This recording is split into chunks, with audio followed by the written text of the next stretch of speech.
Thank you. Thank you. It's wonderful to be here. I'm going to talk about some work that my group has been working on over the last couple of years. And the big idea that I hope you take away from what I'm going to say is this notion of learner sourcing, which you should think of as crowdsourcing, where the crowd has been replaced specifically by a large group of learners, which is exactly what we see online. And the domain that we're going to think about learner sourcing is in video learning, is in improving the video content that is delivered as part of many online learning experiences.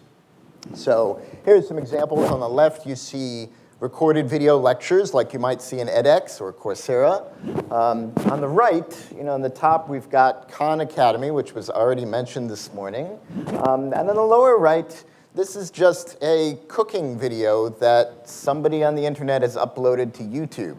So there's a very large diversity of learning content that's appearing online. The crowd is creating instructional content as well as using instructional content.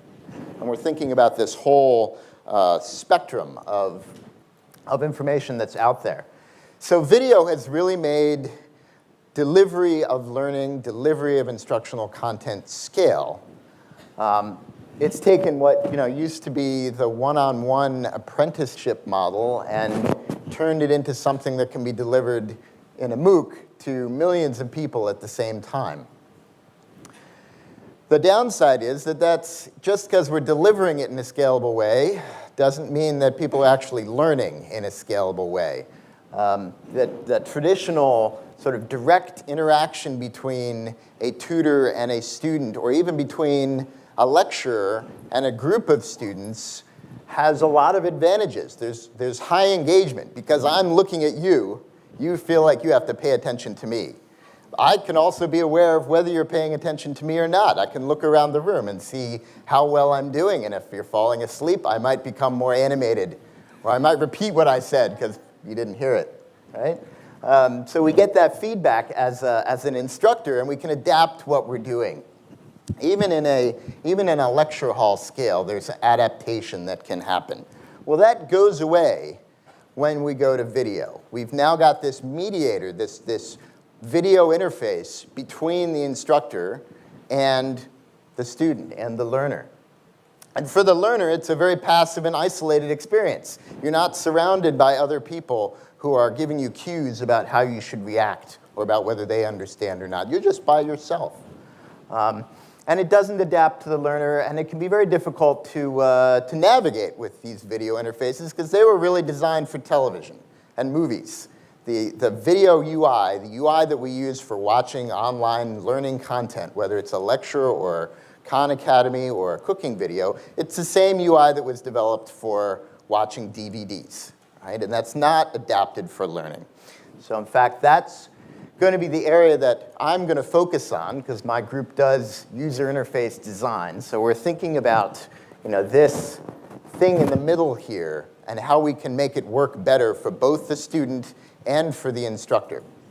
So we want to find out what learners are doing so that instructors can, in a sense, look at that sea of faces and get some feedback about what's happening with their videos. And we want the learner to be able to see more easily what's inside the video, and in particular for the video player interface to be more aware of what's inside the video so that it can present it better. Now, the idea that we're going to use to improve this video interface is crowdsourcing specialized to a crowd of learners. So crowdsourcing is it's an idea that's been around for about 10 years now. And the basic idea of it is that people out on the internet, large group of people, are doing small bits of things that allow us to solve problems that we don't know how to solve completely with artificial intelligence yet. And in return, the crowds might get small amounts of money, so that's what happens on Amazon Mechanical Turk. They might get some fun out of it. That's what happens with games with a purpose. Or they might get some social connection out of it. So Facebook, in a sense, is a large crowdsourcing platform. We're looking at how we use students, or learners in general, to do small things that improve an online course, in particular improve the videos that you get from an online course. And what we want the learners to get in return for the small amounts of work that they've done is a better learning experience themselves. I'll say a little more about that later in my talk. So there've already been examples of this idea. The discussion forums that are really essential to making MOOCs work are a kind of learner sourcing. People are choosing to answer questions that other people are posting. We have also seen peer instruction and peer grading being examples of learner sourcing, where the people in the class are helping to make the class run by teaching other people or by assessing other people's work. So learner sourcing is already happening. I'm going to talk about two variants of it that we've applied to improving videos. One variant is sort of the big data world. So we just watch what learners are doing and don't actually interrupt what they're doing. So we're collecting data about thousands or millions of people that are interacting with our content, and we're using that data to make the experience better. And then the active learner sourcing is where we're actually going to ask particular learners to do particular things that are going to improve the video content. And actually, the act of doing something is going to improve that person's own learning experience, as Dr. Terman said in his lecture a moment ago. So let me say that's going to be the outline of my talk. I'm going to show you some work we've done on the passive side, where we've taken lecture videos of MOOCs and data from lots of learners who have been watching those videos and used them to improve the video playing interface. And we're going to look also at the active learning side, where now we're taking videos from YouTube that were just uploaded by random people from the internet and added some exercises to them that allow us to improve those videos and make them easier to use. So let me dive into the passive learning side first. And this is work done by my student, CUHK Kim. And so when we look at lecture videos for MOOCs, they tend to be played in an interface that has a play button and a timeline, and that's pretty much it. You don't see what else is going on in this video. They're not really optimized for seeing what's going on, and furthermore, the teacher, the person who has created that video, doesn't have any sense for whether the video is actually working. What are these moments of confusion where maybe I need to explain it better? Right? Where do people get bored and drop off? What are the aha moments? What are the very special parts of the video that maybe we should bring out? So we analyzed clickstream data from 4 different courses in edX, sort of spanning a variety of domains here, not only STEM but also humanities. And we see a number of patterns in the way people are watching videos. There are people who just watch sequentially, so imagine this is the timeline of the video that we're seeing here. There are other people that watch for a bit and then pause and then keep playing. There are other people who watch and then rewatch parts that maybe they didn't understand or need to understand better. We see people that skip and sort of skim through the video to see what's in it. And we see people who are just jumping around. So all of these behaviors show up, and they represent sort of different parts of the video that might be important or might be interesting. So one way that we can aggregate all of this data is to take the traces of the parts of the video that each particular person has watched and simply add them up. And we end up with, this is basically the number of times that each moment of the video has been watched by someone. I'll show you one general pattern here is that the trend tends to be downward. The first parts of the video are watched much more often than the last parts of the video. But then we also see these peaks that have drawn many people using different strategies into that part of the video. And those are significant peaks where something is going on that we need to understand. And let me give you some examples of what we've learned about some of these peaks. So frequently around these peaks, there is a visual or a topical transition that occurs.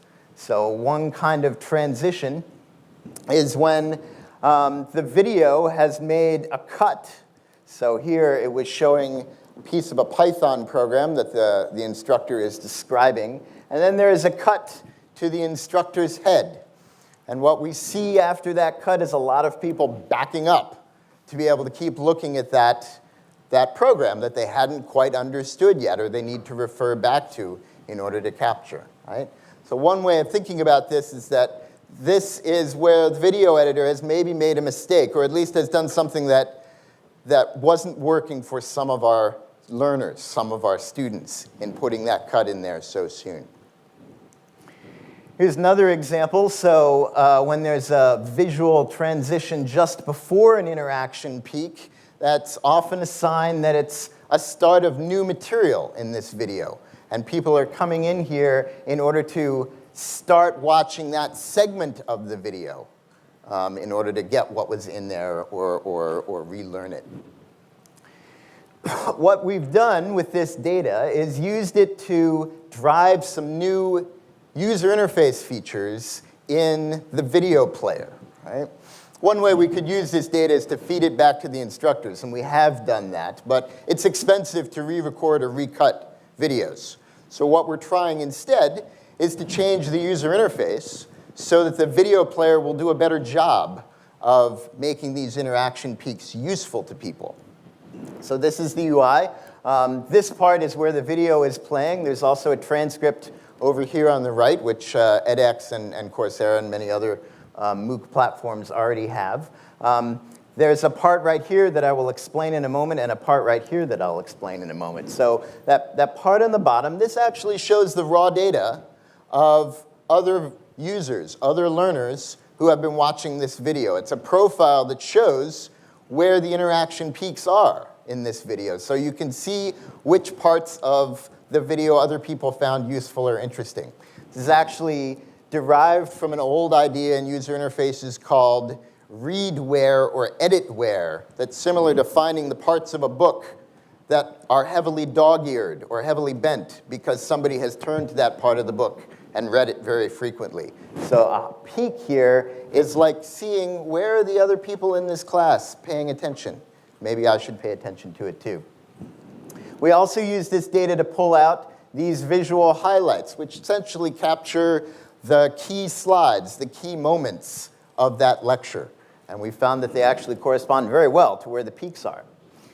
We can also use this to automatically pin a frame after a transition. So if we see many people backing up and going back to a complex slide just before a cut, what the video player will do automatically, it will freeze that frame to the side of the video player while continuing to show the playing video so that users don't have to do that backing up themselves. So these are some of the things that we can do with the big data that we get out of people watching. We've done a lab study of this using about a dozen students, both from MIT and who were taking a course on MITx, in which we gave them LectureScape, which is that UI I just showed you, versus the baseline edX interface, and observed how they behaved, and gave them several tasks that simulated what people need to do with videos, not just watch them, but also go back and look for information, and go back and find what they need to solve a problem, or go back and summarize for themselves as if they're preparing for an exam what it was that was in the video. So those are the tasks they had to do. Here's just a brief summary of the results that we found. So LectureScape enabled them to do a lot more nonlinear navigation through the video. They were using it much more in a goal-directed way rather than having to rewatch long stretches of the video. And they were exploiting all of these navigation options that we provided to them. The roller coaster that told them where the highlights were, the highlighted frames, and the pinning. And one of our learners reported that they just felt it gave them more options and personalized the strategy that they were using to navigate around. They also found when we asked them for themselves, without showing them the data, what they thought the points of importance and confusion were, confusion correlated pretty well with the points that were coming out of the interaction peaks. Importance also found some of them as well. And I think this is really important, that when they were using the LectureScape timeline, they felt like they were there with other people. It wasn't as isolated as an experience as it would otherwise be. Now, we're in the process now of integrating this into the edX platform so that we can deploy it at a larger scale and see how it behaves with a whole classroom full of students. So that's the first part that I wanted to show you, how we can use learners' data without actually asking the learners to do something specific.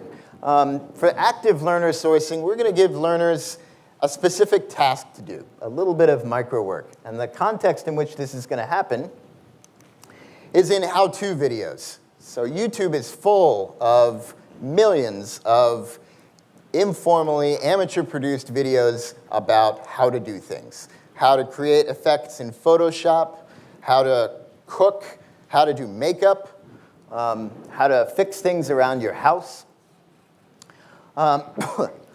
The challenge with these videos is that the YouTube interface is not really designed for learning. It's just a video player. It's hard to tell what's actually going on in these videos. You've got a short summary and you've got a title, but you don't really know what's inside the video. And it's hard to go to specific parts that you might be interested in. In fact, these how-to videos, they're very structured, right? It's a sequence of steps that the demonstrator is going through. So for a video about how to make a cake, there are steps to the cake recipe. First you do this, first you do that, then you do that.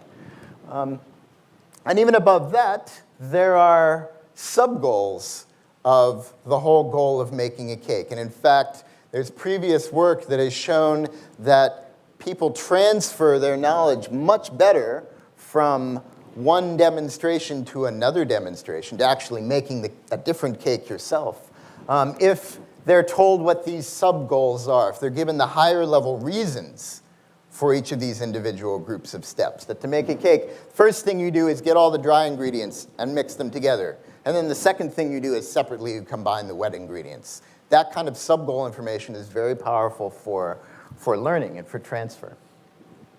So what we've done is created a video player that allows us to display these sub-goals and these steps on the left side while you have the video over here. And this acts as a navigation interface as well as basically a summary interface of what's inside the video.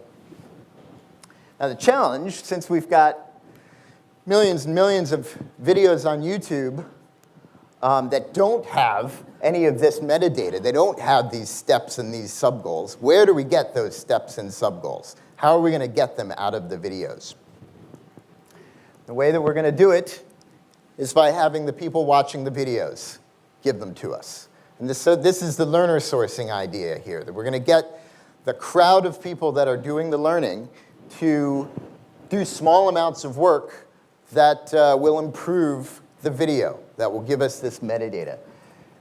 Essentially, every minute of video that you watch, you'll get a little question.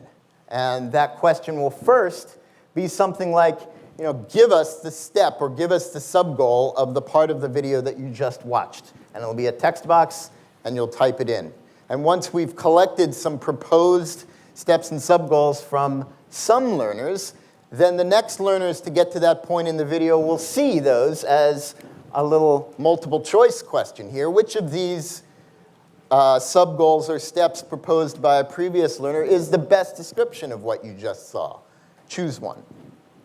And then there's a third step. Once we've sort of isolated a winner, a most popular choice of how to describe that minute or so of video, then we have a final proofreading step in which other people will say, yes, that's right, no, that's wrong, or here, let me propose another way of saying it. Right? So that workflow, and crowdsourcing often has workflows of little steps like this.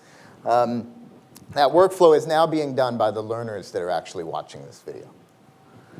So we've done a deployment of this. We deployed a website that had a sample of YouTube videos on specific topics, on web programming and on statistics, and we We advertised it in various ways, social networks and Google ads, and attracted a few thousand visitors, of whom about half of the people who came actually participated in the sense that they answered some of these learner sourcing questions. So this already is interesting, that 50% of people on the web who are just watching a how-to video are actually willing to answer these kinds of questions, right? Which is one of the questions about this kind of work. And we've gotten about 1,000 goals, about 1,000 answers through these processes, to get them through these workflows. So these people have actually done some work, even though they're not being paid to do it. We went back and, with their permission, identified some of these people and interviewed them to find out what they found useful about this process. One of the things was that they said it helped them pay attention to the video. And Dr. Terman did mention this in his talk as well, that doing something active while you are learning really does help you process it better and learn it better. And this is a small bit of active work that does that. Seeing the choices that other people had made helped the learner think that they were on the same wavelength, and also made it feel like it was a more social learning process, that there were other people here in the video with them. We also asked some of the video creators how they felt about this, and having these pop-up questions, they liked it because it meant that the viewers were actually paying attention to their video. So they thought it was a useful improvement. So I hope I've given you a sense of what we can do with the crowd of people that are learning from our materials, and that there are kind of two approaches we can take here. One is the big data approach, of just watching what they're doing, but there's also an active approach where we actually ask them to do some exercises that improve the video. And I want to thank the sponsors, including NSF Quantum Computer and Google, and we also had some great collaborations with edX. Thank you very much.